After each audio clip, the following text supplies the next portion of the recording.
Hey everybody, so the SANTE rework is currently on the PBE. The actual numbers have been data mined, as well as Phreak has put out a video explaining things on the changes. We're going to go over the change numbers themselves, and then we're also going to go over Phreak's video, and we're going to talk about all that. For the purposes of this video, as always, I think you guys can use me on your second monitor. You can listen along, or you can watch me. Either are fine. I'd like to remind you guys that, because if I don't remind you guys that, the view duration, like the amount of average view time in the video, actually goes down. So normally I would not talk about speculative content like this, like PBE sort of stuff, big changes like that, because it's hard for me to get like an accurate assessment as to how like these reworks will be. But this time I'm going to make an exception because I've played a lot of SANTE, and I feel that these changes are particularly... they're not inherently bad, but the champion is so freaking over, like he's so massively undertuned that it's insane. Now, to give you guys an idea, going into this video, to give you guys an idea as to how undertuned SANTE is right now, we need to look at his win rate. Currently, in bronze, SANTE has a win rate of 42%. Okay? If we go all the way up to platinum, SANTE has a win rate of 46%. If we go all the way into Emerald, SANTE has a win rate of 47%. If we go into Diamond 2 Plus, SANTE has a win rate of 47%. If we go into Masters, SANTE has a win rate of 47%. Suffice it to say, what I want to tell you guys is SANTE right now is extremely undertuned, except for the pro play and for his undodgeable kill combos, using flash and using W tap and using things like that, okay? On average, SANTE is pretty excessively undertuned. Now, I do believe that SANTE could be balanced at 48-49%, but as we go through this video, what I'm going to say is that with so much of his special tricks removed, and you'll see them as we go through this video, with so many of his special tricks removed and him forced to play more like a stat-checky champion, he's going to need to be a 49-50% win rate champion to be balanced. As of now, he will need so many bumps to bring him to that level that I don't think Riot fully appreciates what's happening here, and I don't think as a company that they are doing enough to do it. So let's watch Phreak's video here. Again, I had to put this video once again. I had to put this video. The playback speed is at 1.25. Phreak takes so long to say anything. I assure you, if I did not make this a 1.25 second playback, you would not have fun.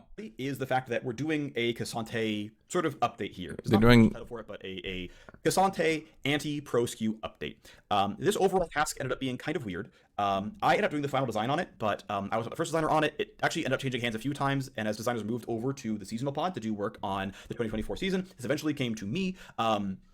We were doing to the champion. I'm going to try to skip over where he talks a lot. He is an incredibly pro skew champion. Now he is certainly very high. He's a pro skew champion because he's mostly being used right now for his undodgeable combos, flash Q3 or W tap Q3 ult backwards, or E behind you ult backwards Q3. You know, basically he's got a lot of combos he can do where he can, in an undodgeable way, get these combos off on other players. Now, the thing is, again, as I'm trying to say, even into the high ranks, even into Masters Plus, SANTE is not doing very good, okay? So the thing is that as they do these changes to remove his pro play skew, so to speak, they will need to do absolutely massive buffs to this champion in order to make him good. And as we're going to see here, he's not doing that, okay? He's not doing this at all. Right. This champion takes, of course, a lot of skill to play. That's totally fine. You know, we accept the fact this champion has a high mastery curve, has a steep mastery curve, and takes a long time to learn. That's totally reasonable. We're not trying to get rid of that. The problem is that his highly optimized gameplay doesn't have counterplay. That if you hyper-optimize SANTE, it doesn't matter how good your opponents are, your entire combo always lands. And all of the agency is with you. He kind of breaks the rules of acceptable levels of counterplay in League of Legends when hyper-optimized. There's just also a lot of ear flicks and weird things that just, like, I don't think are really working right on the champion, so some things that we're smoothing out and buffing up and trying to make better overall and feel better for the champion. Make no mistake, the point here is to make SANTE much better in the hands of regular players at home. Well, okay, just to be clear about something, for those of you who might suspect treachery, let's call it that, I can literally go back here In fact, I will actually take a screenshot of this, because I think this is so funny. Out of the goodness of my heart, I literally messaged Frankson in 2022 to make it so Kosante can't flash during his Q, and he did see it. There is the scene thing here. So I just want to say, I was 100% correct about this, and I made the call on this a year ago that this needed to happen. And here we are a year later, and Riot's like, So, I try to give Riot advice all the time. I really do. I try to give them like advice on things that they should do to make the game better. And often they ignore me, and I really wish they would stop. Still making him a high mastery champion and lower the egregiousness of his top end combo structure, where there just is no counterplay, there's no room for reaction, no room for parrying, no room for anything. He just has all the cards. So basically what they're saying here, they don't want flash Q3 to be undodgeable. They don't want, E forward into W tap into Q3 to be undodgeable. Now, the only problem I do have with their statements here is that while they are hard to dodge, they're easy to predict. Kosante is not a fast champion. He's quite a slow champion. His movement speed is quite slow. Okay, his E is not like an Aurelia Q. It does not move him instantly. So there is a bit of an exaggeration here is to Kosante, because he can't just E forward, tap W, and you're like in like the span of like a fraction microsecond, you're dead, right? Like, to be clear, Aurelia can Q forward and put an E behind you, and that E will stun. If she put down her first E and E2'd behind you, that will stun faster than Kosante can haul his slow ass forward, then E to a minion, then W, right? Like, what I'm trying to say is, yes, once the combo starts and once you get hit by it, you can't get out of it, but it is predictable. You can predictably understand when he's going to do it. When he has his Q3 procced, he starts the sound effect. Like, audio-wise, you can hear it, right? Does everybody get that? It's not a faint noise like Aurelia's Aurelia's E1 is like a ding. It's like very easy to miss, right? Kosante's Q3, like it's so. What I'm trying to say here is there's a bit of an exaggeration, and there's definitely an ADC developer focus here, a bias here, because he's basically saying it feels bad when I get one shot as an ADC, right? Like, I agree, it feels bad when you get one shot, but this whole like ADC focus from a developer where he's like, there's nothing I could do. Like, come on, really? And so it's a mix of those two things. There was nothing you could do, really. And bringing down the essentially illegal gameplay on the top end, while also trying to preserve Kosante as a high mastery, somewhat combo-oriented, very skillful champion. This is on 1.25 speed. I just want to say that. Okay. Transforms from a tank into a skirmisher at various points in time. Okay, so the first thing is like some basic numbers changes. Really easy stuff here. This is his base HP is down, his HP growth is up, his armor growth is up. Okay, let's look into the actual numbers of this. Okay. He seems to be exaggerating. He does this a lot in this video because I've watched most of it. He exaggerates a lot in this video, like a lot. And basically leaves out the numbers as they are and kind of like downplays the badness of the changes. If you know what I mean. Like, he says we're doing this, and then you look at the actual numbers and you're like, oh my god. So his base health is being reduced by 40 to get 0.5 more armor per level and a little bit more health. Now, just to be clear, I have run the numbers on this. This is going to add up to about 60 more health at level 18 in return for 40 less health at level 1. In addition, he's getting 0.5 more armor per level, which will add up to 8.5 armor. Will this make him tankier at level 18? Yes. Will this make him like, oh my god, I can really... Like, we're talking a single cloth armor would outperform both these buffs, okay? Just to show you how absolutely low his health will be at level 1, I want to actually help you guys understand this, right? Kosante's health at level 1 will be 570. That puts him lower than Zyra, Zillion, Silas, Malzahar, Aphelios, Caitlyn, Corki, Ari. This puts him on par with Akali, Seraphine, Nyla, Janna. To be clear here, okay? To be blunt, he will be in the lowest 20 for level 1 HP in the entire game. Okay? And if we notice all the champions he's next to here, Akali, Seraphine, Nyla, Janna, Syndra, Annie, Lux, Silas, Zillion, Zyra, Malzahar, if we're noticing all these champions he's next to, you might notice a pattern that none of them are tanks. Now, if we did look at the upper high end, we could see maybe, some differences like Zac, Alistar, Trundle, Garen, Tryndamere, Draven, Rammus, right? Katarina, Set, Pike, Gragas, Kayle, Master Yi. Like, here are your like pure melee dudes, right?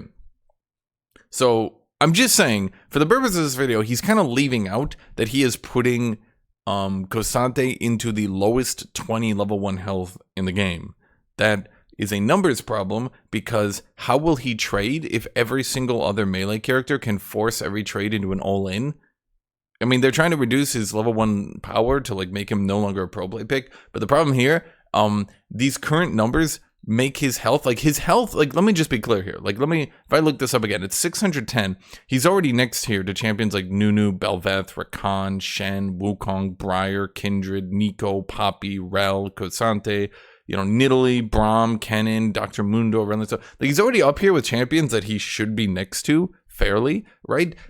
And now they're pushing him further up. So like, he's already at a health level that is, kind of next to champions that he would be next to. He's already lower than other bruisers. Like, we look at other bruisers, they're all going to be up here, right? If we look at like, here's like Jarvan, Xin Chao, here's Cho'Gath, here's Mord, here's Lee Sin, here's Olaf, here's Camille, here's, Nautilus, Leona, Skarner, Singed. Like, all these champions are like 640 to 650, right? So he's already, because they already did nerf his health, if some of you guys forget that, I need to find it, but they did do something at some point. I don't really remember. So his health is already a bit at the lower end at 610, right? So I just want that to be clear, because this needs to be said, because lowering his health this much to this low it's not going to make him harder to play in pro play. It's not going to nerf his laning phase. It will make it so basically every single top laner can force every fight into an all-in.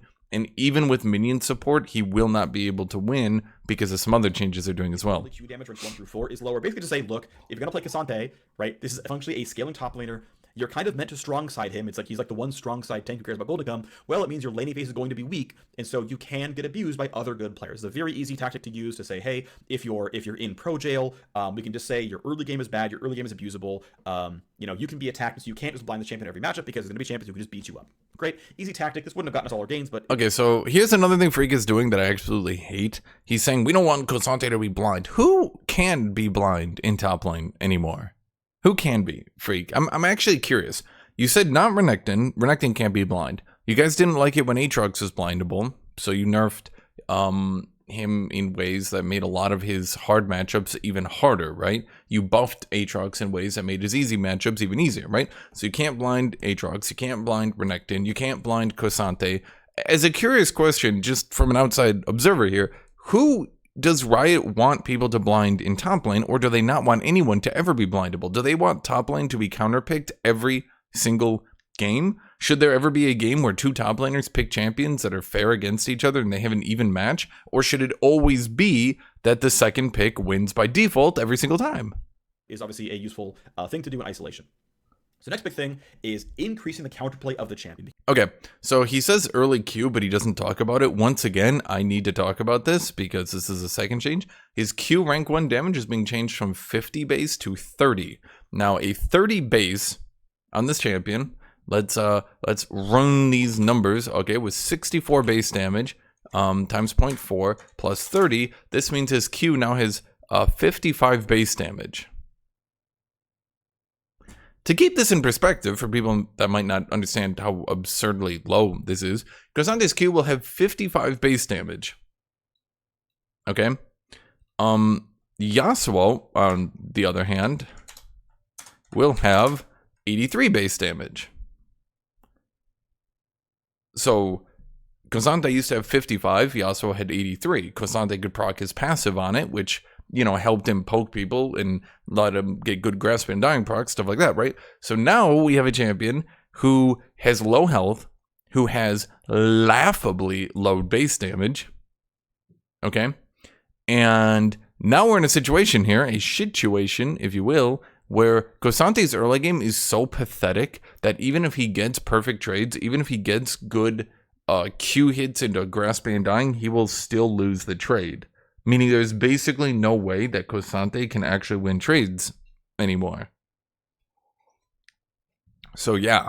Because when optimized, Cosante does some frankly pretty illegal things that there isn't any way around. So W, this is the big thing. This is the probably single biggest change, is that W now has a minimum channel time.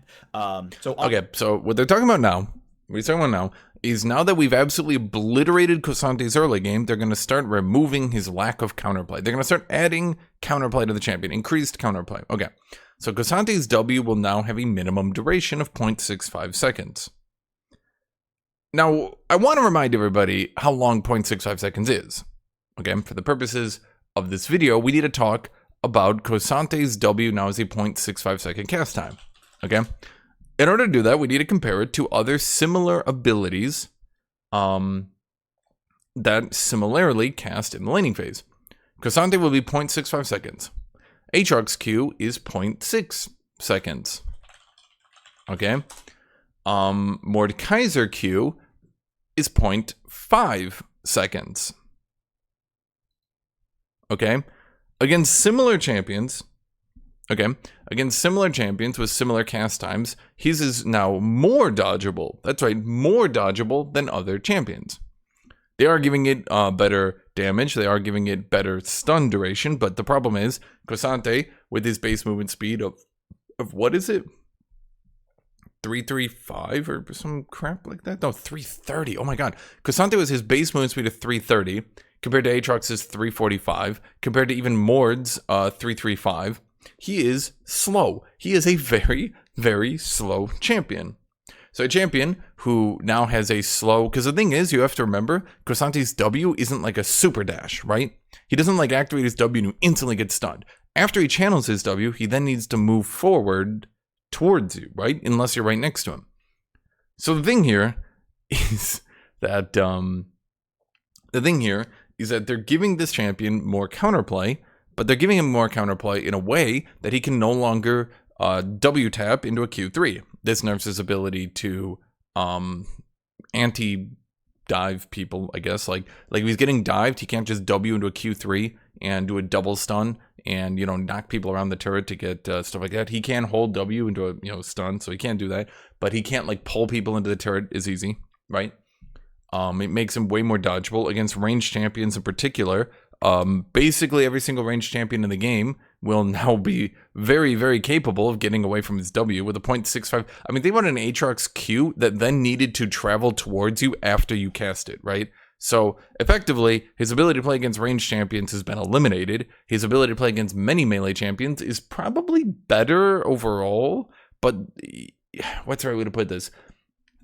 Because they're nerfing his Q damage and his health damage so much, it doesn't matter that his W will have a better stun duration and slightly more damage, because he won't have consistent combos, and he's going to be so nerfed that if he ever gets into a long fight where he would want to channel his W and use it aggressively, if he ever gets into a long fight, he'll lose it by default anyway.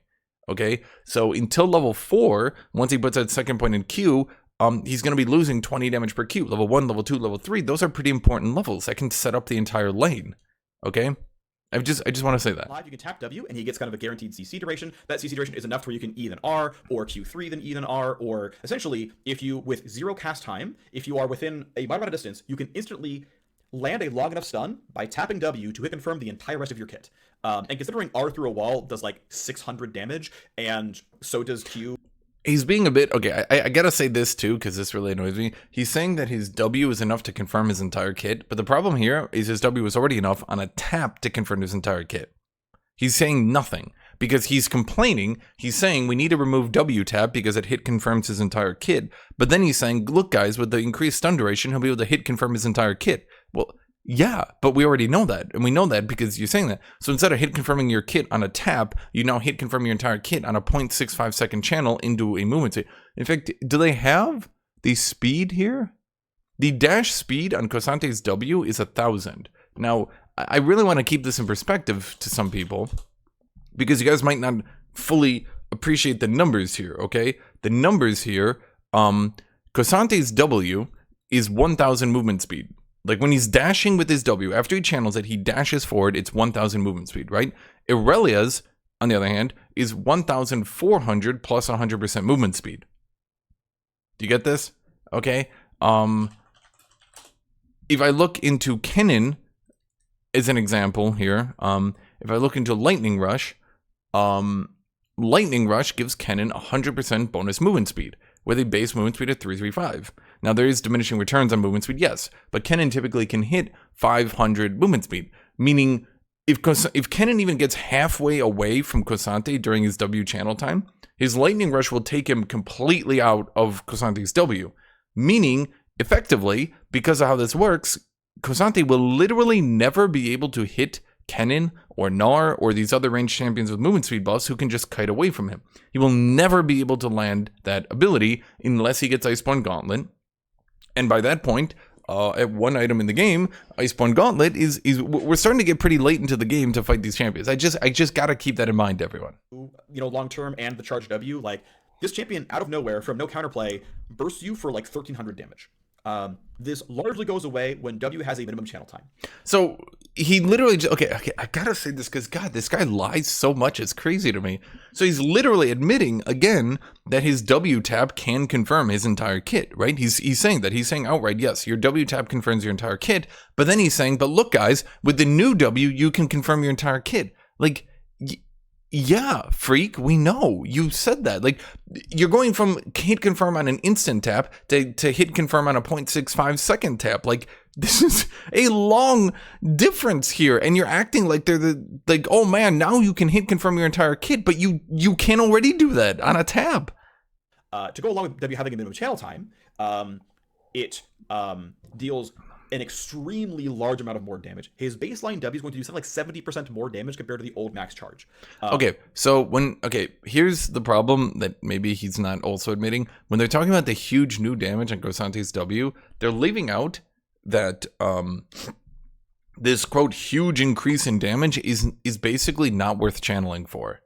At 50% total AD, the damage will be 30% bonus resists, 50% total AD, 210 base damage, then 6 to 10% health damage. These numbers sound incredible on paper until we realize that this is basically 100 plus 50 plus 30% bonus resists. I mean, let's keep this in mind here, everyone. Like, let's keep in mind that bonus resists 30% does not translate that much into damage. To keep this in mind, Ornn's Searing Charge has 40% bonus resist scaling on its damage. How many people have ever been hit by Ornn's Searing Charge and been like, oh my god, my entire health is gone? And this is an ability with 260 base damage.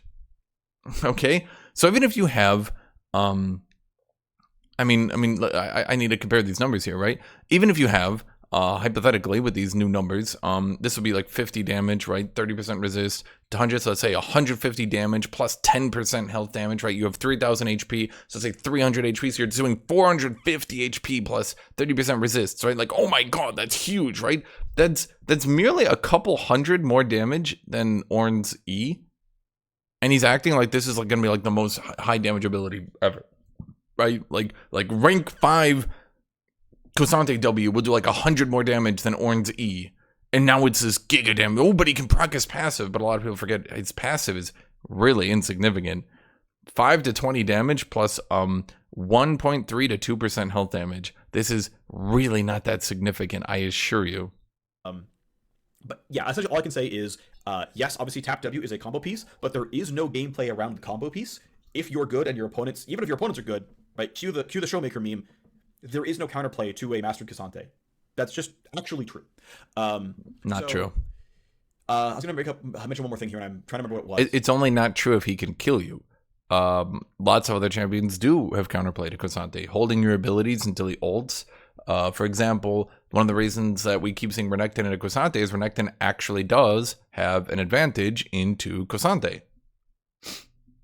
We see that a lot. Now, it's hard to get those solo kills in pro play because no one wants to be overextending. Nobody wants to be gankable, right?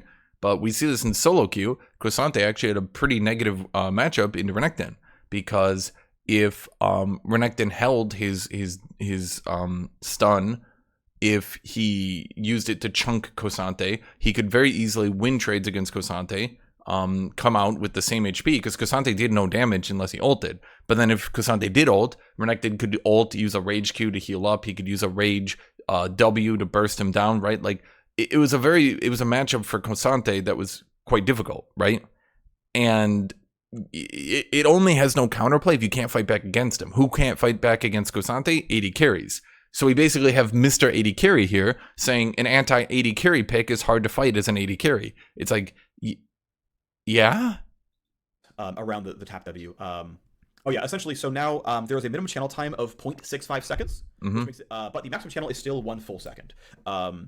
There's substantial number of buffs to go with this. The fact that you have to hold on to this channel the entire time. There's substantial payoff for this to be worth it. But then the extra, the 0.35 seconds, is you choosing the option of when do you want to go, when do you want to release for damage. Is your guys using your W early and not using it later? And there's other nerfs to his W here that I haven't even gone over yet, right? But literally getting in an extra auto attack will basically getting in one extra auto attack will basically do more damage than the difference between old W and new W. Do you get it? So old W getting in, like, yeah, I'm just trying to dodge, but now it's a counterplay window where your opponent can see it coming, has the ability to react, and you can't just guarantee a confirm. Yes, I can see it coming because it's now one of the longest channels. The only ability I think that is a longer channel is like Darius Q. Darius Q is 0.75 seconds. But Darius Q is outdated as hell. The champion's been power creeped like hell. If you remember, if you guys have been playing this game for a very long time, getting hit by Darius's Q back in the day used to practically guarantee that you would lose the lane, right? It was a very high damage ability that also healed him and applied a bleed that will allow him to all in, starting with extra bleed stack, right? So Darius's Q, which he can move during, by the way, is like the only ability I can think of that is a longer channel time. But actually, when you think about the fact that K'Sante's W now has to travel after channeling, it might actually, I'm pretty sure that K'Sante's W will now be more dodgeable than Darius Q. Okay?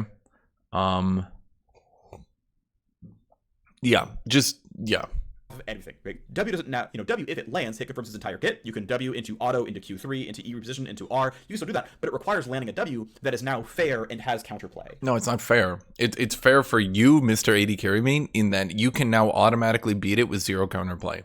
You, with your long range, you, with your high movement speed on AD carry items, and your 19 gap closers, you can now completely ignore K'Sante's W. Which is fair in his mind. In his mind, it's fair if the AD carry can never die to K'Sante. That's fair, right? But it's not fair to the K'Sante player who now has basically no tools he can use into an AD carry. Yes. In his mind, this is fair. The channel is short enough that if you land Q3 hit confirms into W, into auto E ult, but again, it requires landing the Q3. And this brings us to our next point, which is Q3 flash is going away. I realize this is another high ADC combo piece, but EQ3 flash has no counterplay. If I start the Q animation, you have to decide, am I flashing or not? And if you guess wrong, you die to my EQ3 flash. Okay, but once again, I want you people to understand the dash speed to allies on K'Sante's E is 1800, which is fast, yes. But once again, he has to proc up his Q3. Okay, you hear it go off. Then he needs to move his slow ass up. Then he needs to dash to a minion with a range of 550. So do you guys understand here? Then, in order to make Q3 flash undodgeable, in reality, he would need to flash right next to you. Okay? So, when is an AD carry, when are these champions going to be fighting K'Sante with flash to this undodgeable combo? In the mid game. Presumably, early game, you don't actually, presumably, early game, you're not actually fighting K'Sante as an AD carry. You would basically automatically win, but you're not really doing that, right? Like, people generally, yes, you can play Quinn, you can play Vayne, you can absolutely smash K'Sante in the laning phase, but this whole one-shot combo is going to come out in the mid-game, right? So in the mid-game, what I'm trying to say here is there's all this emphasis that this is an undodgeable, basically guaranteed kill combo. But in the mid game, he needs to stack up on a minion, then have another minion to E2. Then he needs to have you not just walk away, because you could just walk away and then his Q times out, right? And then he pushes the mini wave in and you just farm it because he has to hit the minions with his Q, right? So like there's all this emphasis on like this is an undodgeable combo that automatically kills you, right? And yeah, that's he's kind of leaving out a lot of the details here. Full combo. Q3 lands into W, into E, into R, into you're dead from almost full health because I landed Q3 flash. Sorry, I get to speculate every single time I have Q3 up, and if you ever guess wrong, you're dead from full health. That is not really an exaggeration, because that is how high the damages really are in this champion. Once he's around level 13 and has like an item and a half. This is actually just true. So we're talking about level 13. So once again, we're talking about mid-game. Why are you, as an AD carry in the mid-game, standing so close to Cosante? Like, I don't watch that much pro play, but I guarantee you, how many times in pro play have we seen Cosante just straight auto-gib an AD carry? A few times, sure, but if we're acting like this is something that's happening consistently, this is just every game, Cosante's just, every time flashes up, he's just obliterating the opposing ADC, and there's just nothing anyone can do about it. Like, So Q3, you can no longer flash during Q3. That is gone. You now have to either land a W to Q3, or you've got to land the gameplay of, can I guess which way you're going? Now, I want to point out that Okay, so just to be clear, once again, let's remember Cosante's Q actually has a bizarrely long cast time that a lot of people don't know about. The cast time is Q is actually 0.45 to 0.25. This is significantly longer than similar abilities that people don't know about. For example, Yasuo is 0.35 to 0.175, okay? So just to be clear, one of the reasons that Cosante's Q3 has always been dodgeable is that in the early game, it's 0.45 seconds. It's only a slight bit less than Mord's Q. Once you get some health, once you get some items, once you get some stuff like that, you can get it down to like a 0.4 on Iceborne Gauntlet. Iceborne Gauntlet, 450 HP bonus, you know, maybe a Dorn and stuff like that, right? That then brings it to a 0.4. Okay, what I'm trying to say here is Cosante's Q does not get a very low cast time until much later in the game. Okay, at one item, Cosante goes mid lane, he still has a 0.4 second cast time on this Q3 that he can supposedly just instantly flash in and auto give the AD carry, right? So just to be clear here, this insane undodgeable auto give kill you from full HP combo, once again, he's one of the slowest champions in the game. Once again, his E doesn't have this insane range. Once again, his W will now be one of the longest channeled abilities that doesn't even dash at a high speed, right? So I got to be clear here to everyone that Cosante will now effectively have no way to actually stop an AD carry from permakiting him. Unless an AD carry walks next to a minion and he E's to the minion and hits him with an Iceborne Gauntlet, that is the only situation he can actually, touch an AD carry right now. And to Phreak, this is good. This is good. The AD carry can now completely counterplay Cosante. This is now a good change. Q3's cast time scales down with health. And it scales down very substantially down to a 1/4 second cast time, which means in melee range, humans can't really react to that anymore. And if they're, mid-range, it's going to depend on ping, and if you play the mic. Okay, but he's acting... Okay, oh my god, he's such a deceitful little bitch. You're pretending... Guys, in order to get his cast time down to a 1/4 of a second, he would need 1,800 HP. To be clear, if you had Iceborne Gauntlet and Sunfire, that brings you up to what? That's 900 HP with those two items? 900 HP, you're halfway there. Sure, Overgrowth, Grasping and Dying, maybe you get an additional 200, 300 HP on there. That's still only up to 1,200 HP. His third item is Gargoyle Stoneplate. That only brings him up to 1,350. Let's say more Grasping and Dying procs. Let's say more that procs. We're not up to the 1/4 of a second cast time, and we're at 3 items now. Okay? What I'm trying to say is he's acting like Cosante just comes in the mid game, and oh my god, he's already got 1,800 HP. Yeah, sure, late game, but the way he says this stuff is so deceitful, it actually irritates me. And essentially, you can natively, over the course of time, lower the counterplay here, but you still have to aim the skill shot, and they still have the tools to say, okay, I see where he's coming from, I see what he's trying to do, he E'd forward, I see the Q animation, and you can have the footsies game, you can have the dodge game. So massively increased counterplay, but the two things that, honestly, even if you're literally Showmaker, one of the best players in the world, you actually can't outplay Cosante because he doesn't have the room for it. These tools now have room for counterplay. One thing... Okay.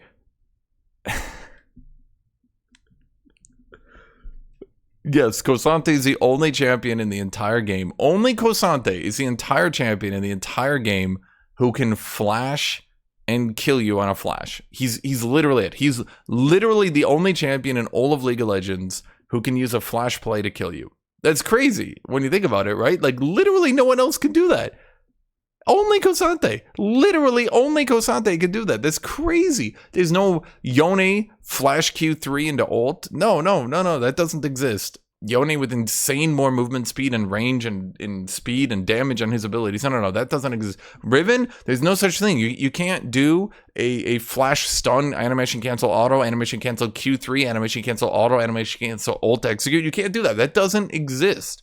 Okay? Jax, definitely, I've never seen a Jax flash his Counter-Strike stun into an AD carry and kill them. That has not. It's only Kosante. He is literally the only champion. I've never seen Fizz E and then flash the E on top of someone into a Q and kill the AD carry from full HP. I've never seen that happen before. No, sir. No, sir. Only Kosante. He's literally the only one. That's crazy to me. And specifically pro skewed about this is that pro play is really, really slow. And so Flash is up for almost all the fights in pro play. But that is not the case for solo queue. It's the kind of thing will have a really, really massive pro presence hit and will barely affect solo queue because you know, very few of the important fights are, you know, like with Flash up in your generic solo queue game where it's much more common. Wait, so you're telling me it won't affect solo queue, but when I did my challenger climb and when I got challenger with Kosante, most of my games, especially the games where we were playing from behind, most of them were won on a flash Q3. If you guys watched me, and you guys watched me do my challenger climb, most of those wins, especially when we were playing from behind, they were almost always because I flash Q3'd their AD carry and managed to kill their super fed AD carry, or at the very least pull the AD carry into my team, wherein they died, right? So he's saying it won't affect solo queue. Dude, are you kidding me? How many games do you get? How many games are won because you managed to flash Q3 and kill one person? Killing one person can win a game. Yes, I agree. Solo queue has less tendency for this to win the game, and pro play has more tendency. I do agree with that. But to outright say this won't impact solo queue, like, yes, it will. And let's remember, the win rate is super skewed. Kosante literally only gets decent win rates at the high rank, okay? He only gets decent win rates into the high ranks. So it's not like Kosante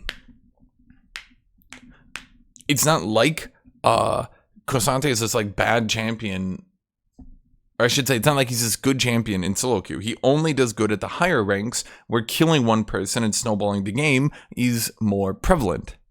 In pro play, that every dragon fight has flash, every baron fight has flash, and so it's a very different thing here. And so again, this is a very strong lever for anti-pro skew.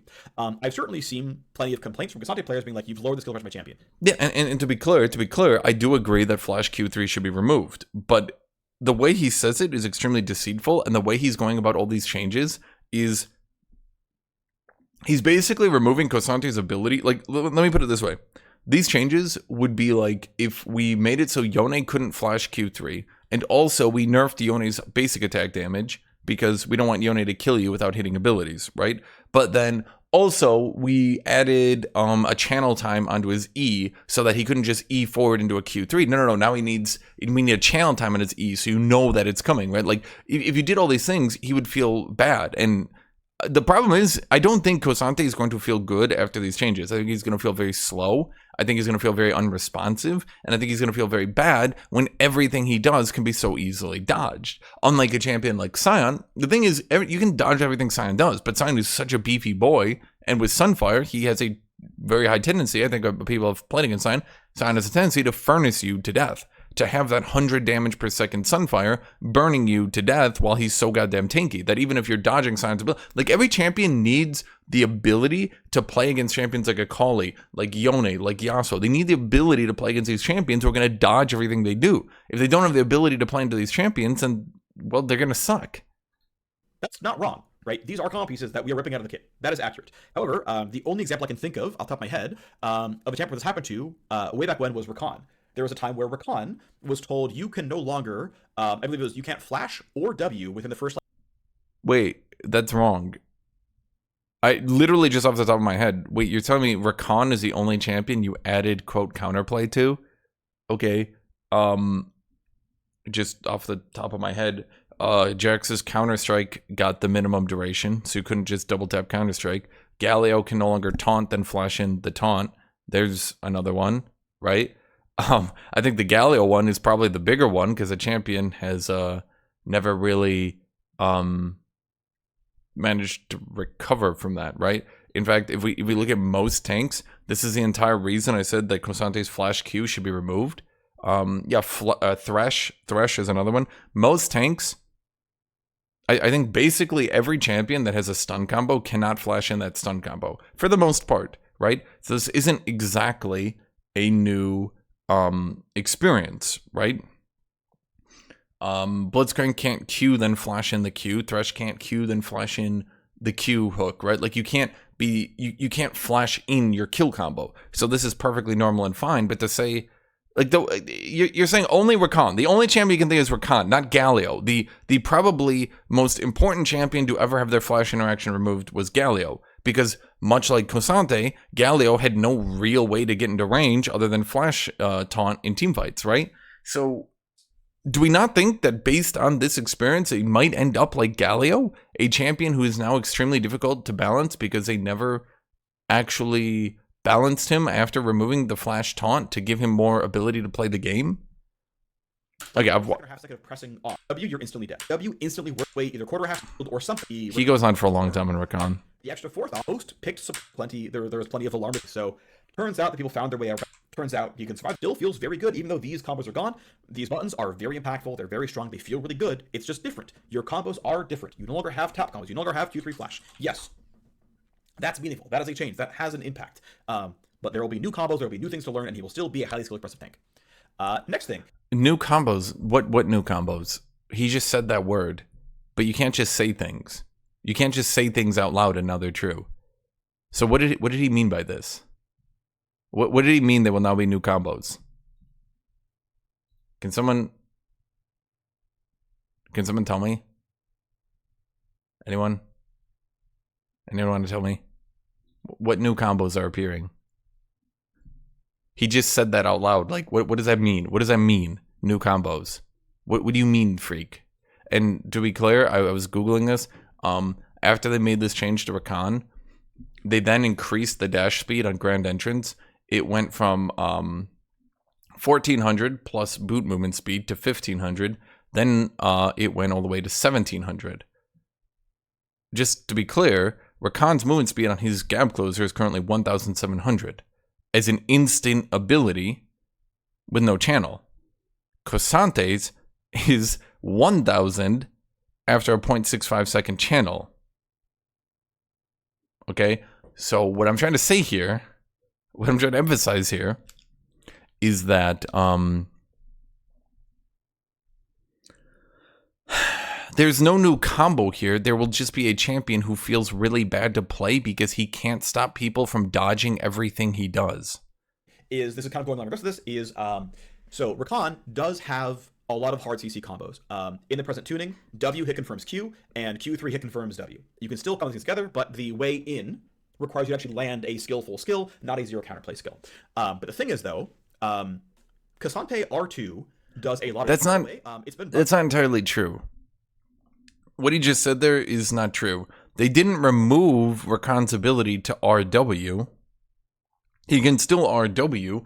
You just get to see the R for a split second before he's allowed to W. He can still R, then bounce off a teammate, then W into you, and then, you know, how many times have you guys been hit by that? Like, is he denying the reality of the situation? Is he denying that Rakan can RW? At 1,700 movement speed, RW is effectively undodgeable. Okay, so I don't know why is he like denying that that's a thing, right? He's like, oh, Rakan has to hit. No, he doesn't. You just have a slight bit of time to react to it. The same slight bit of time you have to react to Cosante's flash moves. The same time you have to react to Cosante's E into W. Okay? This example is a really bad one because it is based on a lie. A lie that I think he assumes that you guys don't understand Rakan's kit, whereas I do. The entire time, R2 never actually had an AD ratio. It says it does in the tooltip, and in fact, there is a calculation hooked up. Okay, so I can explain this. Okay, he's basically nerfing R's damage. it doesn't really need to be clear. He's nerfing R's damage. He goes on for a long time. He talks a lot. This is I've literally skipped a minute. I now, I land my empowered auto into Q3 into full channel W, and R plus W is like the highest damage spell in the game. You're like mega nuking people with this thing. This thing does absurd damage on live. No, and it doesn't. Like, if he confirms the start of the combo, you are hard. It does Viger levels of damage. It does total physical damage of 455, plus he admitted it was bugged, so it's 455 plus 0.2 AD. So, I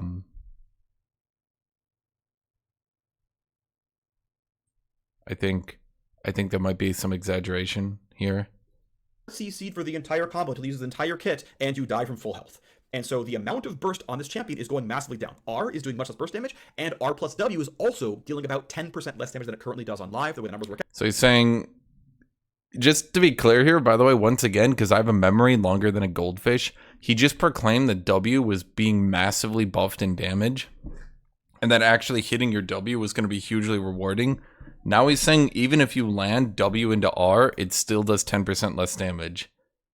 So the ability now is significantly more counterplay, and also the combo does less damage. So the combo is way more dodgeable and does less damage. And that is increased counterplay. Well, guys, I know how to increase counterplay in every champion now. Nerf their damage. Congratulations. I did it. I solved the puzzle. Now, R plus W. What a designer. R itself is around 30% less damage. Roughly, it's around that kind of ballpark. So the whole R through a wall to W combo is getting substantially nerfed in terms of the amount of damage output. He's going to be less of a burst mage. It's going to require more of a longer combat pattern from the champion. It's going to okay, but once again, does Phreak understand? Does he acknowledge that he said earlier that W will do significantly more damage and that it will be worth channeling and that hitting it will be rewarding? And now he's going and saying, but actually it still does less damage because we nerfed his R. Require you to cycle more of your abilities and keep up in play a longer, more skillful pattern. He's not a burst mage. He's meant to turn into a skirmisher. He's not meant to. So are we buffing his sustained damage then? No. So his Q is still a 150 base damage plus a mere 0.4 AD plus a mere 30% scaling. Does Phreak realize that like Cosante's damage when he's not in his ultimate is rather pathetic? He doesn't do a lot of it. He does a consistent amount of damage, but he's not killing people. Okay? To be an assassin. So lower the assassination, raise up the skirmisher profile, raise up the DPS profile. Okay, so the R plus W burst is going down. RW burst is going down as well. This is basically just R passive damage is also going down. Okay, so RW burst is down. R passive burst or sustained damage is down.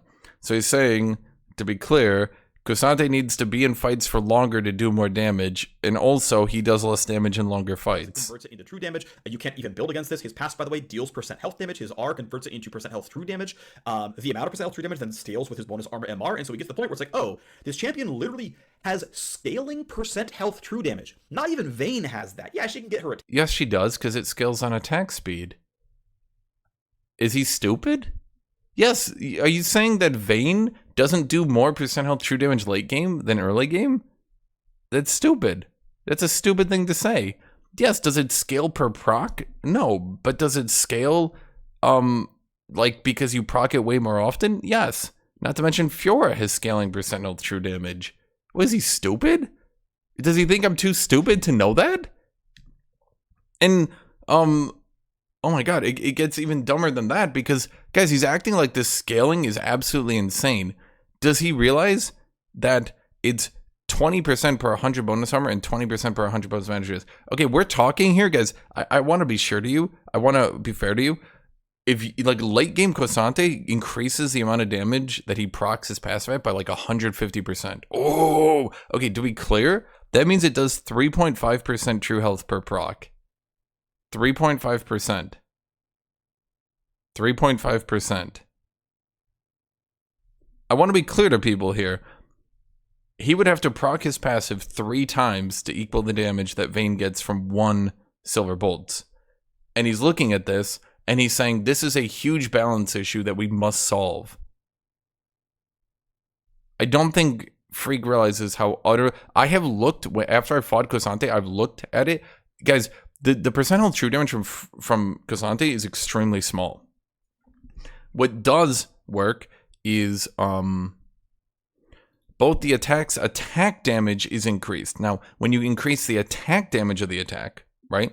When you ult and you get like 60 bonus damage, you're at like 200 damage, and then that damage gets increased, right? Then you're doing, when you proc it, you're doing like 350 damage, and then you're getting like the 3.5% health true damage. You're not one-shotting people because you're doing 3.5% health true damage, okay? I assure you. It is a spammable 350 damage on each proc. But the thing is, they're nerfing both of them considerably by removing the entirety of the scaling. So now we'll only scale up by 35%, meaning Cosante will be at a mere, oh god, what is that? We're up to 2.7%. 2.7? He'll be at 2.7% health true damage per proc.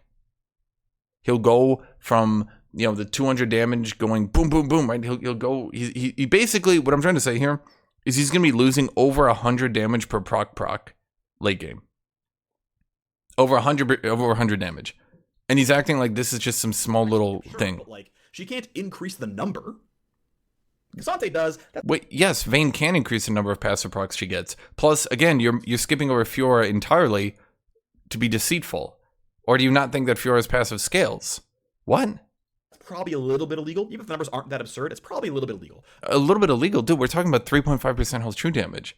We're talking about the ability for Cosante late game to be able to hurt champions like Sion, like Ornn. The problem is right now, Cosante can't afford to get armor pen, right? So the whole problem is Cosante struggles really hard into fighting tanks unless he's in his ultimate. And right now he's acting like that's a problem. Guys, I promise you, playing to Sion late game with Cosante, it will take you so long. It has literally taken me 20 seconds to drop a Sion late game with Cosante. Even with that 3.5% health spam. Because that means I proc it 10 times, 35% health true damage. That's it. And that's over the entirety of a fight. That's 3.5 silver bolts procs. But he's acting, oh yeah, Vayne would never be able to do that. And so it means that, like, hey, if you're a tankier champion, he doesn't circumvent your entire tank profile. He's going to have some prognosticism because he still does have some % health true damage via the R converting his passive into true damage and raising the damage a little bit, and the passive does deal some % max health damage, but it's not going to be nearly as sharp as him. Okay, when he says % health max damage, he's talking about 2. 2% health damage. 2. Okay? I need people to understand how utterly insignificant this is. He's talking about this as if this is a colossal balance issue. It's 2. It's 2%, and that's at level 16. Silver bolting you after every single spell. An overall decrease in this, in saying that you are not going to die quite as quickly from R auto, Q auto, W auto. I want to math this out. Okay? Cosante, after every spell, his Q cooldown at minimum in his ult right now is 1.25 seconds. That means he can proc his passive every 1.25 seconds, okay? Vayne procs silver bolts every 3 auto attacks, okay? What is Vayne's attack speed late game? I just want a 2.0, 2.5? That's attacks per second. If Vayne is at 2.0 attack speed, okay, that means she is proccing silver bolts every 1.5 seconds. That means Vayne would be doing 10% health true damage every 1.5 seconds. Cosante would be doing 3.5 every 1.25 seconds. Vayne is ranged, Cosante is melee. But he's acting like Vayne can't scale her true damage. Oh wait, but she gets more attack speed and then she procs it more. Is he stupid or something? I don't understand. Next thing is a nerf to R1. So this is in highly coordinated play, a lot of the okay, so increased counterplay has been he has to channel more. He can't flash. His damage is nerfed. His damage is nerfed. Value of Cosante R is just simply insecting people. Just simply saying, I walked behind you, I pressed R1, the stun profile is long enough, I move you, the amount I move you is far enough that all I did was just like push Kaisa towards my team, and so she instantly died because I landed a functional suppression. But how did he get behind Kaisa? Are you saying like he E'd forward, then flashed behind her, then ulted? But I can think of another champion that could do that. Can't you? But it's a problem for Cosante? So now we need to nerf him so that his ult moves people less? I landed a point-and-click suppression that has like actual range on it. And so it's lowering the amount of pushback on R1. As compensation, the like base damage of R1 is going up a little bit to where if you just like can't find the wall, it's like a decent like 1v1 spell against Jax or whatever, but as like baseline functional team utility. No, but it's not. One of the big reasons to use Cosante ult is because it knocks people back and then puts them way behind them, right? allowing you to knock people into turrets, allowing you to get away from, for example, Olaf ult, allowing you to get away from a counter strike, right? Oh man, this champion's just doomed. The second thing is the R2 burst. I hope this with the RW. Oh, okay. So more damage nerfs. Gotta be clear. More damage nerfs. Got it. Okay. I'm gonna like this video. Good job, Phreak. You're the best developer I've ever seen. But that was there. It was a thing. So the R2 burst is going down. So again, much less of a burst mage. And the next thing is R plus Q3. So now, like Yasuo, pressing R resets your Q cooldown and your Q stacks. Oh, like Yasuo. What about Yone? Can Yone still R into his Q3? Can Yone still do that? But Yasuo can't. Okay, so when Kosante now ults, he will lose all his Q stacks and be unable to ult into a Q3. So, once again, to be clear, one of the best uses of Kosante ult is ulting into a Q3, which allows you to set up your Q3 stun. So he will no longer be able to Q into a Q3, or sorry, W into a Q3. He will no longer be able to flash into a Q3, and he will no longer be able to ult into a Q3. He will have literally nothing he can do to hit dodgy champions at all. There will be literally nothing this champion can do to hit champions that can dodge. Every single time you go into a Q3 animation, they will just dodge away. Yone will use a dodge, Riven will use a dodge, everyone will use a dodge. Akali will use one of her 19 different dodges, infinite movement speed. There will be literally nothing Kosante can do at this point to hit dodgy champions. In addition, it will mean that he cannot try to go for a kill combo in an open field. His R will move them less, and he will lose his stacks. They're comparing this to Yasuo, but what about Yone? As a question. Because Yone can keep his Q3 stats. Because one of the things was, it was considered generally unfun for a lot of people that you couldn't Yasuo ult into his Q3. Now, it was considered balanced and reasonable because Yasuo's ultimate was a point-and-click CC, so point-and-click CCing off another ally's knockup into a Q3 would be very broken and make the champion very overpowered, right? But Kosante's ultimate is a single target that he has to be right next to you to cast. So if Kosante stacks up a Q3, then ults you, and by the way, in an open field, just to be clear here, he doesn't get enough root time because they're only stunned for 0.25 seconds. Okay? So until he has 1,800 HP, he literally cannot stun you into his Q3. You can flash it, you can dodge it, there's lots of things you can do. Okay? So just to be clear, this is one of the only ways that Kosante can do. He will literally spend his ultimate just trying to guarantee a Q3 hit so he can actually play the game. So all three ways of hitting his Q3 are gone. You can do some spells. Just be clear, this would be like nerfing Aatrox so he can't E during his Q because it was considered unfun that like you couldn't just use one of your 19 gap closers to dodge it. And do some spell sequencing, right? And like keep your DPS profile going. But what DPS? You can essentially get Q2 cast and then hit confirm into R's long duration stun, into Q3's long duration stun, into long duration R's long duration stun. Wait, I'm literally looking at it right now. You root them for 0.5 seconds to cast the ability, then it stuns them for 0.25 seconds after the ability. If you don't knock them through a wall, it's only a 0.25 second stun. Do you guys get that? Only 0.25 seconds. Long duration into Q. Q2 cast and then hit confirm into R's long duration stun. R's long duration stun. But we're talking about using it out in the open, or are you talking about using it into a wall? Are we talking? So if you use it into a wall, okay, so he has 3 stunning abilities, right? So you're saying if I W you into a wall with Kosante, with his new long channel time plus slow movement, if I W into a wall, then proc my Q3, then ult you through the wall, I don't deserve to hit you with that Q3. Despite setting up my combo perfectly, despite hitting you into the wall perfectly, I don't deserve to hit you through a wall into a Q3. I don't deserve that despite doing everything perfectly.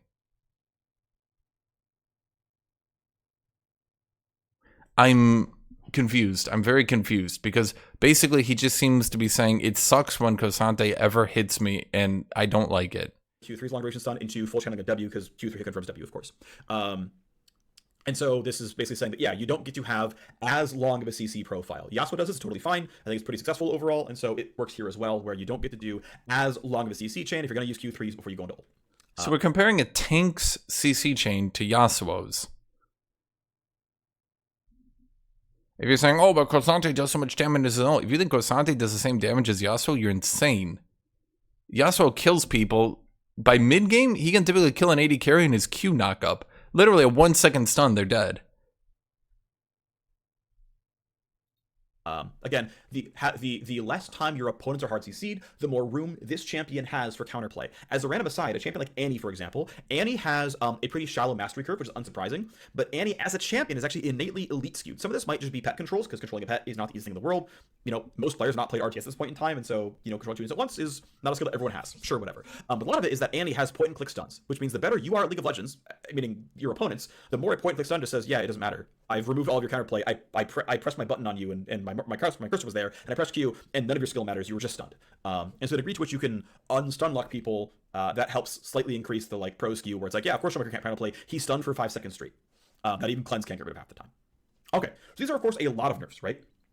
But my problem here, you're talking about with this new gameplay, he has to proc his Q3, then charge his W, then you have to not dodge his W, then he needs to hit you into the wall with that W, then he needs to ult you through the wall, then he needs to hit you with the Q3. Yes, but you're acting like this is just, with your new system, with your new changes, my dude, okay, let me put it this way. Okay, if this, I'm gonna use paint. If this is me, and this is you, and this is a wall, I'm charging my W, I hit you into the wall, and you're saying, wow, there was literally nothing I could have done about that. I literally had no counterplay. Kosante's sitting there, he hits his Q thing, he runs up to you, you're sitting there like, wow, as he's charging, wow, there's literally nothing I can do about this combo right now. This is so unfair. Bride, please nerf this. And the point of these changes are to get us the headroom by lowering all these pro-skewed aspects and all these frustrating aspects where he becomes a burst assassin, and say, okay, we've lowered all this headroom, we have room for buffing the champion in ways that we think make sense for him, that make him more satisfying to play, that we don't mind raising the skill floor a little bit, you know, the baseline throughput of this champion a little bit, but we're not trying to dumb him down, we're just trying to say, look, if you're relatively inexperienced, you have a slightly better game on him, you know, no Briar It buttons here, but overall, just make the tools that he does have, now that we've added, right, some pretty substantial requirements and abilities, let's make them more satisfying, more fun, to retain some of the fun of this champion. I will say again, I've had a lot of fun. More satisfying and fun. I've played it and have signed off on the changes. Okay, so first, I want to, just for the purposes of this, let's look through here. Renekton W instant cast. Aatrox can E his Q. Jax counter strike 1 second duration, but he can leap strike into a counter strike stun. Yone can hit confirm either his Q or his ultimate into the either one. In addition, if he misses everything, he just auto attacks you to death. Darius can pull into a Q, you can't dodge it. Malphite ultimate. I mean, Fiora, well, we all know Fiora. Jace can melee Q into an auto attack into an E. Phase rush plus 55% slow plus hard stun knockback plus jump away. Camille's ultimate is one of the least counterable abilities in the game. Riven can E forwards into a W into an animation cancel auto attack. It's a near instant cast, you cannot react to it. Gangplank is counterplay. But this, any single thing that Kosante can do, no matter how many abilities, no matter how much he can spend, no matter how much setup he can have, he will literally never be allowed to combo anymore. I don't think people really realize how terrible that feels. Not a combo champion that can't combo, okay? Let me be clear. This would be like making it so every single one of Riven's abilities put a 1 second global cooldown on all her other abilities. And it would that feel, but Hashinshin, no, there's room in between. Let's make sure this champion is counterplay. Sure, you make his W no longer be able to tap, that adds counterplay. You remove Q3 flash, sure. But now you're removing even ult into Q3.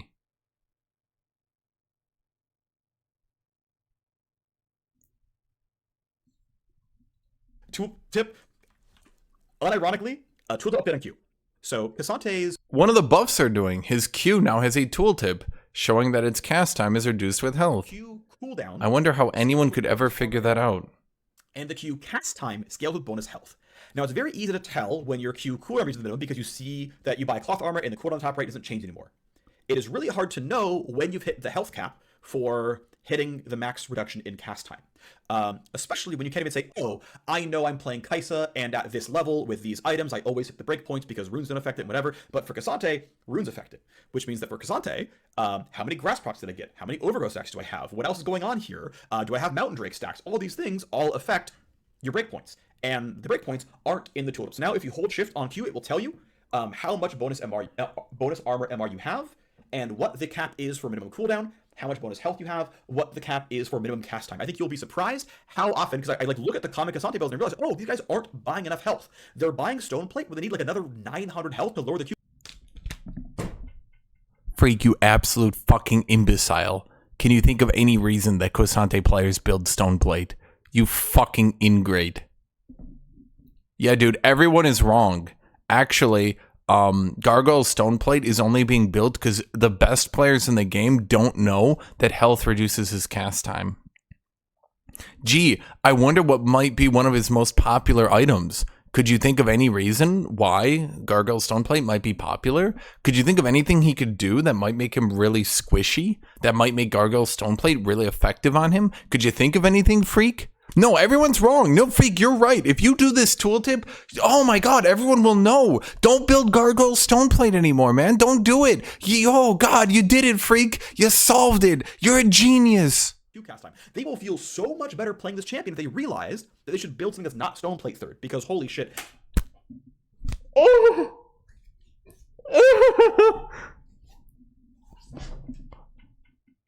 You're right, Phreak. You're better than the best players in the game. Holy shit, they're all so stupid compared to you. Nobody knows. Nobody knows, dude. No one, literally nobody knows in the entire world that his Q cast time is reduced by health. Nobody. Nobody knows that. That's crazy. The best players in the entire world. Here, let's look at Challenger. I'm going to look at Challenger. Wow, that's crazy. It's crazy that the higher rank you go, the more Gargoyle stone plate is built. That's nuts, Phreak. You're smarter than the Challengers. God, you're so intelligent. They actually need a lot more bonus health. And like he will feel like, dude, max health Q is like night and day on feels. Like, trust, like there is such a feels change here for like this Q feels snappy when you have the max health threshold. So being able to show it to you and being like, hey, by the way, like maybe it's not Warlock, but like, hey, go buy another health item. Like this is a huge feels increase, unironically, and it's because unfortunately it's not well socialized to players, and so I put it in the tooltip. Again, hold shift and you'll see your caps. But I truly believe this actually has a meaningful impact. Actually, yeah, maybe I should put it not in the shift tooltip and just on the tooltip itself. That's easy to change, but seriously, it's a very big deal. Next thing is Q.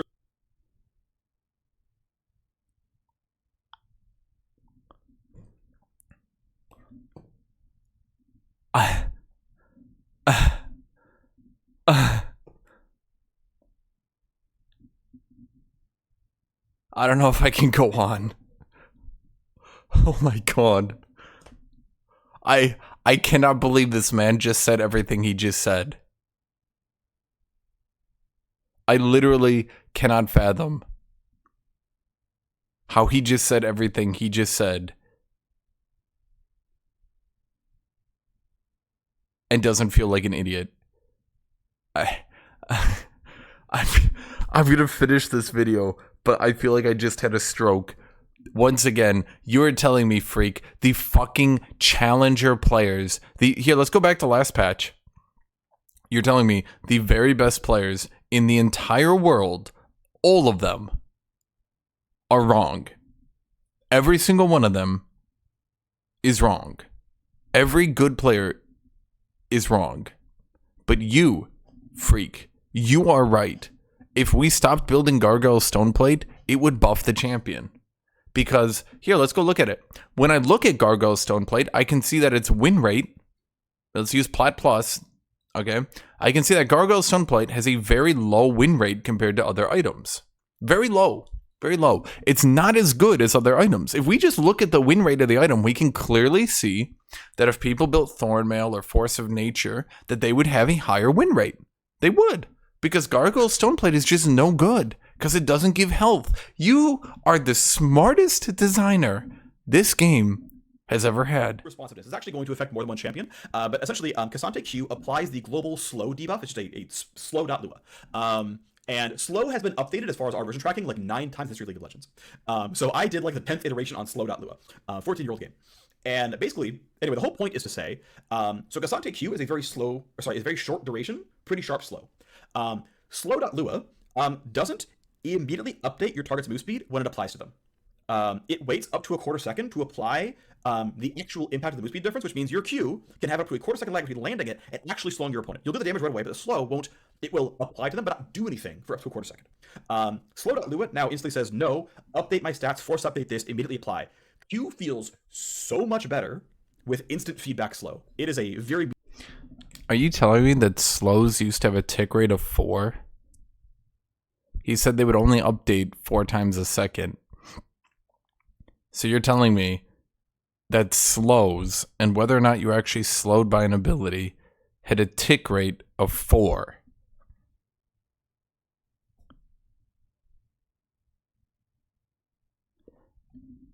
Once again, as with everything, this isn't Phreak's fault, but oh my god, Riot Games' tick rate is so unbelievably low on almost everything that it actually blows my mind. A tick rate of 4 on whether or not you're slowed. A tick rate of 4. To be clear, a tick rate of 20 or 30 would be considered slow. Tick rates these days typically sit at like 40 to 60, not 4. Meaningful. Very, we should. Okay, great. Live Cassante W. The only value you get from full channeling W is, if you're not in all out, is 5% max health damage. And this is like spending almost a full second channeling the spell. The only real value you get out of this is 5% max health physical damage. Which means if you're against like Renekton in lane who buys steel caps, this guy has like 1100 health, you're going to do 55 bonus damage. That's going to be cut by half. You're going to do... Okay, just to be clear, he's going to go on this whole tangent. I've already listened to it. I don't really feel like listening to him anymore because it's pissing me off at this point. Cassante's W is being changed. Instead of a 25% damage reduction plus 1% HP plus 10% resists, it's now a flat 40 to 65%. This is a slight buff in the early game and an absolutely colossal nerf in the late game. Late game Cassante would typically have 80 to 100, it would be like 80 to 90% damage reduction on his W, okay? So going from 80 to 90% late game damage reduction on your W to 65% is an absolutely massive nerf in return for some early game buffs. The problem here is because they're nerfing his early game so goddamn hard, it's going to be extremely difficult to actually use these buffs because you will get obliterated early game if you are ever near an enemy. 27 bonus damage. I'm going to skip... by about 70%. And this is the max damage of W is going up 70%. Of course, min tap W doesn't exist anymore. But as again, nearly double the damage of W. Nearly the damage of W. The ability that almost dealt no damage is now going to have 70% more damage, fellas. Oh my god. Oh my god. This is like, okay, this is like going to oh my god. I can't even think of a champion who has an ability that kind of does damage, but not really. This would be like going here. Let me look through here. What's a champion with an ability that like kind of just doesn't deal any damage? Like, Jesus. This would be like going to. Who is a champion with an ability that just does like no damage? And I mean just like no damage. I'm trying to think of an ability. Guys, this is an ability that does 8% health damage at max. That's it. 8% health. Like, it does nothing. And he's saying, like, we increased it by 70%. Like, oh my god, it went from almost literally no damage to, I guess, some damage. Whoopee. We did it. Of W for the cost of you do have to do the min channel. But in terms of saying, okay, I see Jack Sleepstalk at me, I see the Jarvan EQ coming, like, right? If Jarvan comes to EQ you channel the W, you ferry him towards your turret, it deals a bunch of damage, you can then, like, do a good auto into a Q, into another good auto, and just, like, you have way more combo power, and you have the tools. But that's what you can already do. I'm like legitimately confused. Actually, here's what gets really funny when you think about it. Because if Jarvan just EQs into an R, then your W will just ram into his wall, and then you're stuck in his ultimate.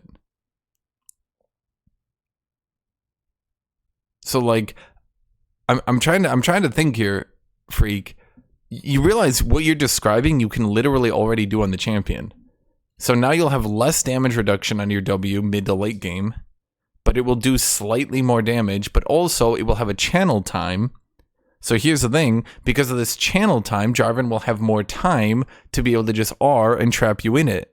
If you've held W, you don't have more combo tools. You don't. What more combo tools do you have? Could anyone explain to me what more combo tools he has?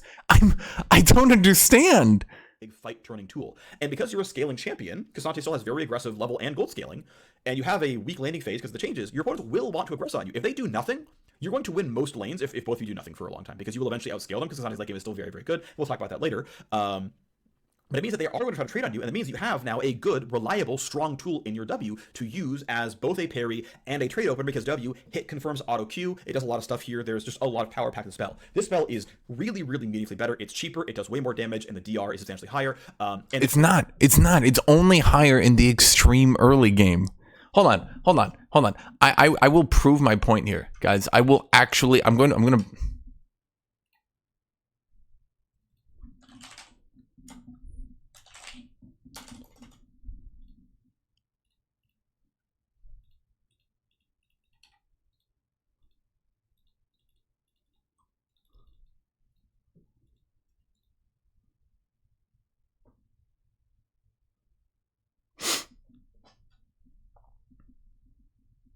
We're gonna look at this.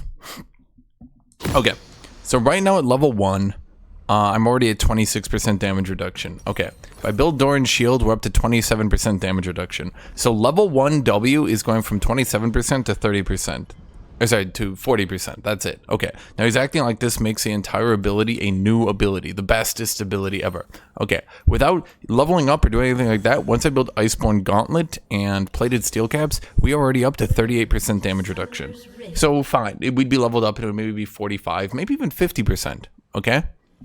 Then at 2 items, we're already up to 49% damage reduction. And at 3 items, we're already up to 61% damage reduction. So there is no way... There's no way that this ability will actually be reducing more damage come mid to late game. Yes, will it do more in the early game? But not by that much. We're talking about like 30%, or say 13% less damage at level 1. And then from there, it just keeps getting worse. It only gets to 65% at level 18. So here, for those of you who don't believe me, let me just, I'm not even like leveling up or doing anything. What else would he go? Thornmail and what? Maybe like a Frozen Heart? So we're at 81% damage reduction. I don't have...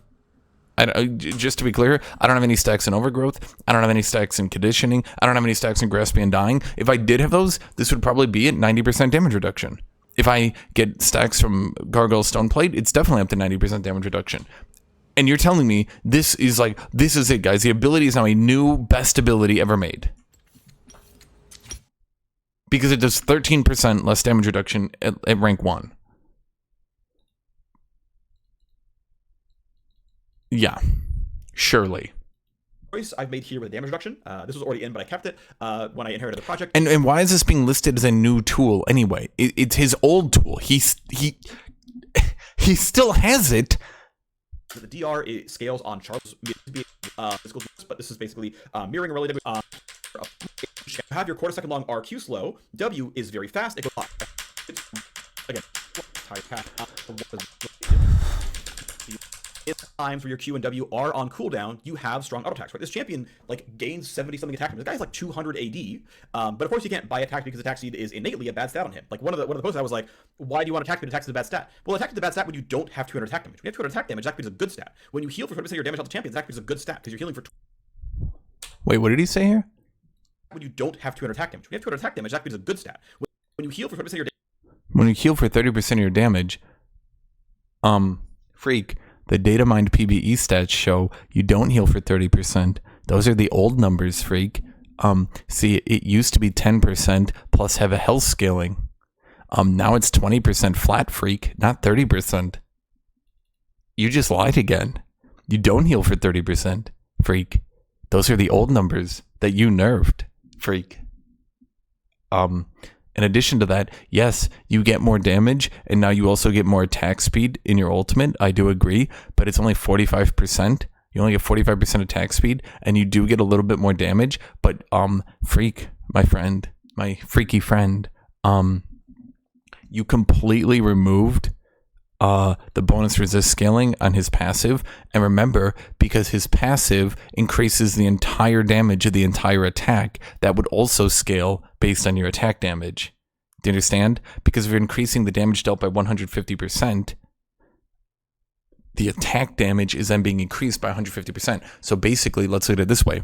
His passive late game, I'll try to explain this in the best way I can here. Let me just go. His passive late game used to be like a 2.5 AD ratio, and now it's going to be a 1.35 AD ratio per passive proc. Do you guys understand this? Am I making sense here? Because now, again, late game Kosante used to get like 150% bonus damage on its passive. Now it's 35% flat, non-scaling. Okay? Do you guys understand that? Here's the problem. In order to make up for having this significantly lower ratio on his passive, he will now need to get an extra auto attack every single time. Every single time he procs his passive. Now, is 45% attack speed enough to do that? I almost promise you it is not. What I'm trying to say here, these numbers are so completely out of whack, I think Kosante might actually go down to a 30% win rate. I'm sure some of these numbers will be touched up before this goes live, but oh my god, these numbers are so completely out of whack. Like, just insanely out of whack. Damage health champion, that actually is a good stat because you're healing for 20 health per auto attack. That's good, that's powerful, that's useful. 20 health per auto attack, that's good, that's powerful.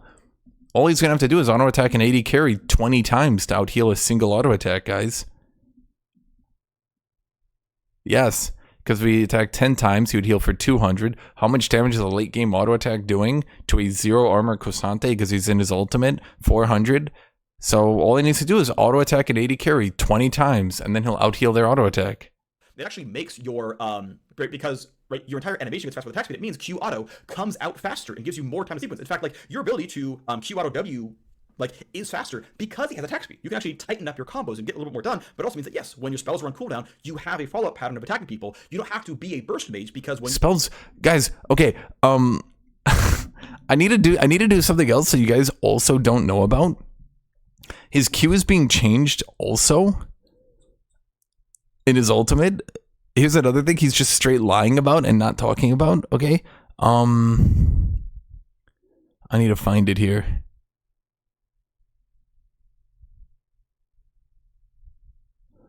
I need to find it because there's so many changes here.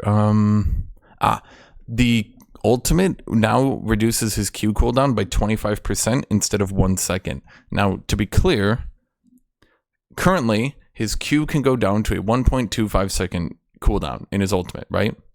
So 1.75 is how much it is normally. His Q cooldown is going from 1.25 to 1.31 in his ultimate. So they're increasing the cooldown.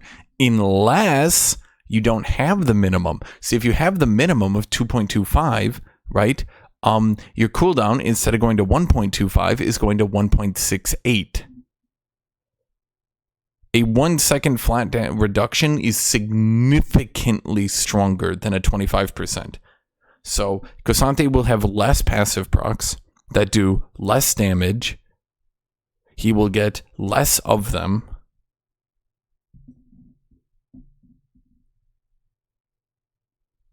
I'm like legitimately confused at this point because I don't think even Phreak knows what numbers are. I think he might be confused as to what numbers mean, and everything he's doing makes no sense to me because I actually know what numbers are, and I know that his numbers are stupid. The numbers that he is giving me are stupid numbers. Will they change this before live? I really, really hope so. Either way, I really can't listen to this guy anymore because it's pissing me off. I'm going to be done for now. I'll talk to you guys tomorrow. Make sure to like, make sure to subscribe, and have a great rest of your day, everyone. Goodbye.